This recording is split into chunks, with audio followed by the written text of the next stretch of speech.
Film अहिड़ो जलते पखी जी आफ़जल की रहियो आहे रूह में फिर भी संगत जो मरकज़ी जॉइंट सेक्रेटरी मोहतरम शबीर ख़याल साहब, फिर भी संगत जो अॻूणो सेक्रेटरी जनरल मोहतरम साईं यूसुफ सिंधी साहब, साईं अख्तर जिन साहब, साईं सरवर नवाज़, साईं ज़ख़्मी साहब, साईं मोहम्मद खान, पंडाल में मौजूद समूरा दोस्तों ऐं साथियों,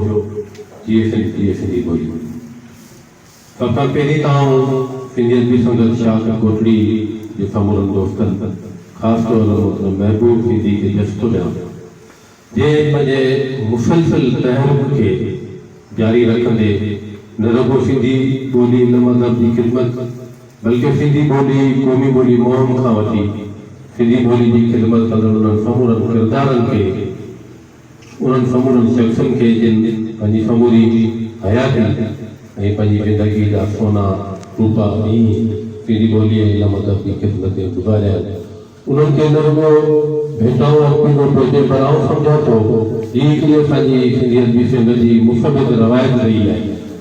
त असांखे सदाईं ॿाहिरो मिलंदो असां मुर्दाबाद क़ौम आहियूं ऐं माण्हू हलिया वेंदा आहिनि पोइ असां उन्हनि जूं रसूं मल्हाईंदा आहियूं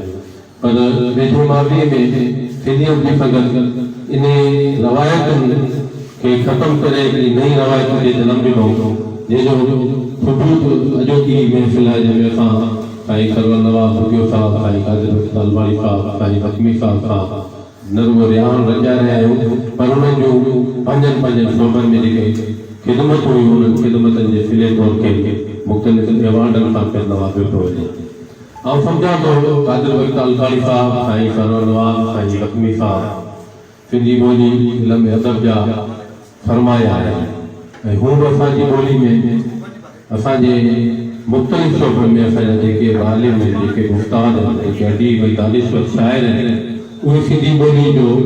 सरमोर फरमायो आहे जिन सदाई पंहिंजनि नसलनि खे उत्साह बख़्शियो आहे, सदाई पंहिंजनि नसलनि खे रोशन राह ॾेखारण जा जेके सुंदर ख्वाब आहिनि उन्हनि ख्वाबनि जी साझाण जे लाइ हिकिड़ो मुतहरिक किरदारु अदा कयो आहे। जसो तुंहिंजा सिंधियत जी संगत शाख कोटड़ी जे समूरनि दोस्तनि खे ऐं पंहिंजी सिंधियत जी संगत जी तौफ़त सां ऐं ख़िराज पेश करियां थो साईं कादिर तलवाणी साहब, साईं सरवर नवाज़ साहब, साईं ज़ख़्मी साहब खे जिन पंहिंजी समूरी हयाती सिंधी ॿोली इल्म अदब जी भलाई बहितरी जी तरक़ी तरवेज लाइ पंहिंजो वक़फ़ करे छॾी ऐं हिकु दफ़ो ॿीहर तव्हां सभिनी दोस्तनि जी महिरबानी वक़्तु तमामु मुख़्तसिर आहे, खोड़ सारा दोस्त मौजूदु आहिनि, ख़ासि तौर ते सिंधियत जी संगत शाख कोटड़ी जे दोस्तनि खे हिकु दफ़ो ॿीहर वाधायूं तव्हां सभिनी जी महिरबानी। जी सिंधी ॿोली।